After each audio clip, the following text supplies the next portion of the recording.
오늘 우리에게 주시는 하나님의 말씀은 사도행전 26장 13절 말씀입니다.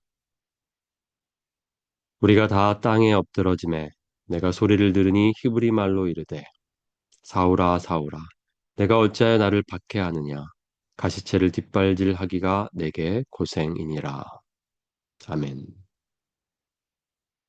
1월 28일 주님은 나의 최고봉. 오늘 묵상의 제목은 예수님의 마음을 아프게 하지는 않습니까? 입니다. 묵상글입니다. 하나님을 위한다고 하면서 내 고집스러운 방법을 주장하지는 않습니까? 성령과 불세례를 경험하기까지는 이 덫으로부터 결코 자유로울 수 없습니다. 고집과 자기 주장은 언제나 예수 그리스도를 밀쳐냅니다. 이때 다른 사람에게는 아무 피해를 주지 않을지 몰라도 성령을 근심케 합니다. 고집을 부리며 자기 주장대로 하면서 자신의 야망을 이루려고 할 때마다 우리는 예수님의 마음을 아프게 합니다. 자기 권리를 주장하며 자신의 의도를 관철시키려고 할 때마다 우리는 예수님을 핍박하는 것입니다. 자기 존중을 주장할 때마다 우리는 체계적으로 주의 성령을 힘들게 하는 것입니다. 사울처럼 지식만이 우리 마음에 자리 잡을 때 우리는 반드시 예수님을 핍박하게 됩니다. 이러한 사실은 우리를 찔리게 합니다. 하나님의 말씀을 다른 사람에게 건네줄 때 그 말씀이 내게도 놀라울 만큼 생생합니까? 혹시 나의 삶은 내가 진리라고 고백하고 가르치는 그 내용을 거짓말로 만들지는 않습니까? 나는 거룩을 가르치면서 여전히 예수님을 핍박하는 사탄의 영을 드러낼 수 있습니다. 예수님의 영은 오직 한 가지만 의식합니다. 곧 아버지 하나님과의 완전한 하나됨입니다. 주님께서는 나는 마음이 온유하고 겸손하니 나의 멍에를 메고 내게 배우라고 말씀하십니다. 내가 하는 모든 일들은 오직 주님과 완전한 하나됨의 바탕을 두어야 합니다. 자신의 의지로 스스로 거룩해지려는 자세를 버리십시오. 이는 다른 사람들에게 짓밟히고 우습게 여기며 무시를 당할 수 있다는 뜻입니다. 그러나 오직 예수님께 순복한다면 우리는 예수님께서 핍박받으시는 것을 막는 것입니다.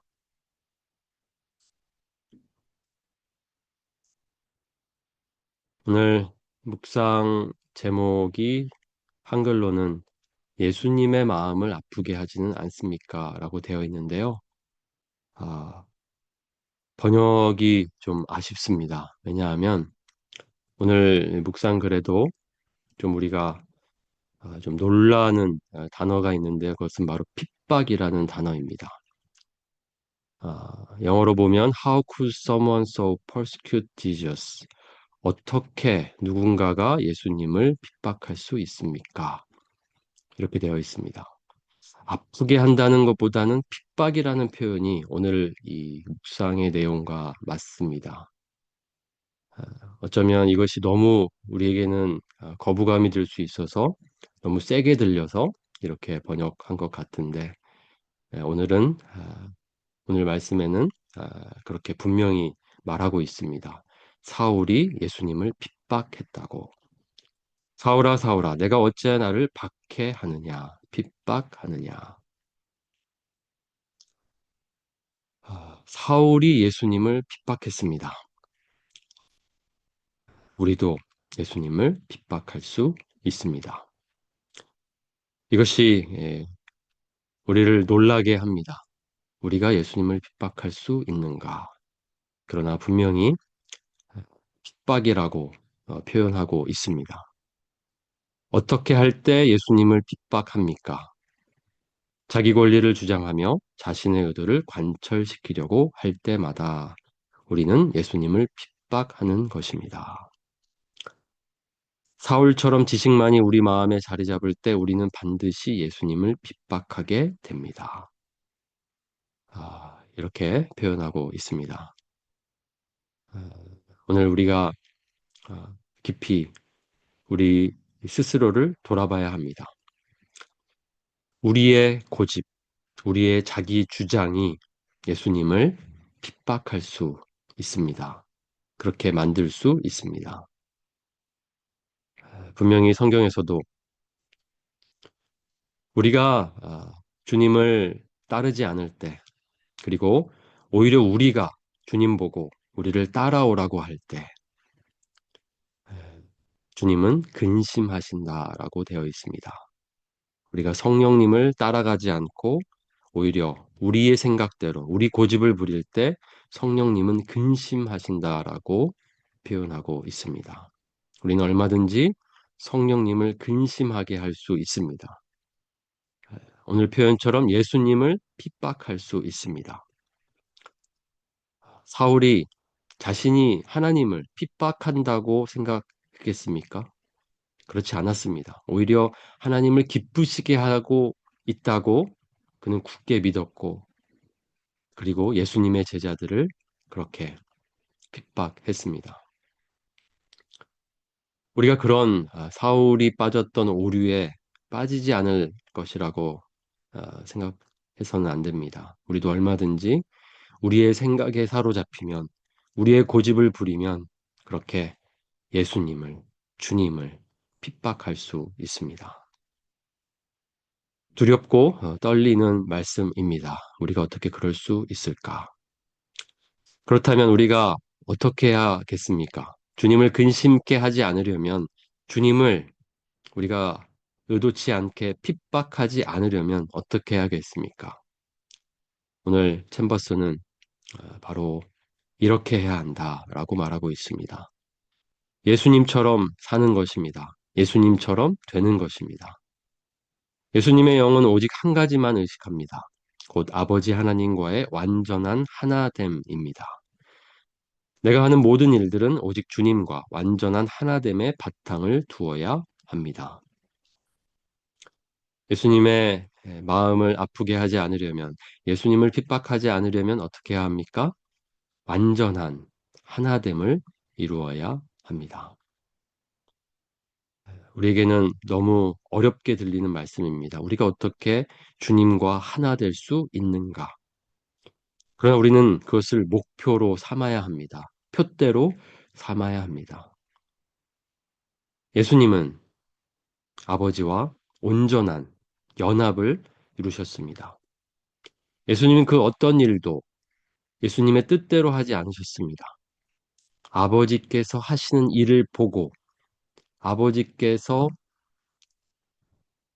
먼저 하신 일을 따라서 예수님은 모든 일들을 행하셨습니다. 아들이 아버지께서 하시는 일을 보지 않고는 아무것도 스스로 할 수 없나니 아버지께서 행하시는 그것을 아들도 그와 같이 행하느니라. 예수님은 하나님 아버지의 일하심을 주목하였고 그 일하심에 참여하였습니다. 그것이 예수님의 사역이었습니다. 그렇게 구원하셨고 치유하셨고 살리셨습니다. 바로 우리가 추구해야 할 삶입니다. 우리 주님과 온전한 하나됨을 이루어야 합니다. 예수님은 그렇게 되기를 하나님께 간절히 구했습니다. 기도했습니다. 아버지여, 아버지께서 내 안에, 내가 아버지 안에 있는 것 같이 그들도 다 하나가 되어 우리 안에 있게 하사 세상으로 아버지께서 나를 보내신 것을 믿게 하옵소서. 예수님의 간절한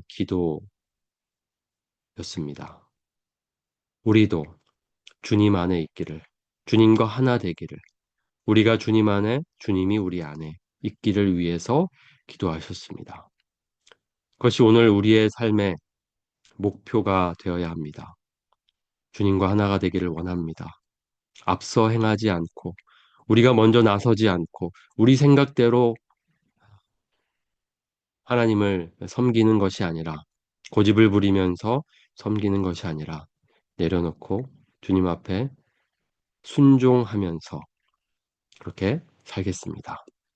그렇게 우리가 오늘 하루를 살아가면 좋겠습니다.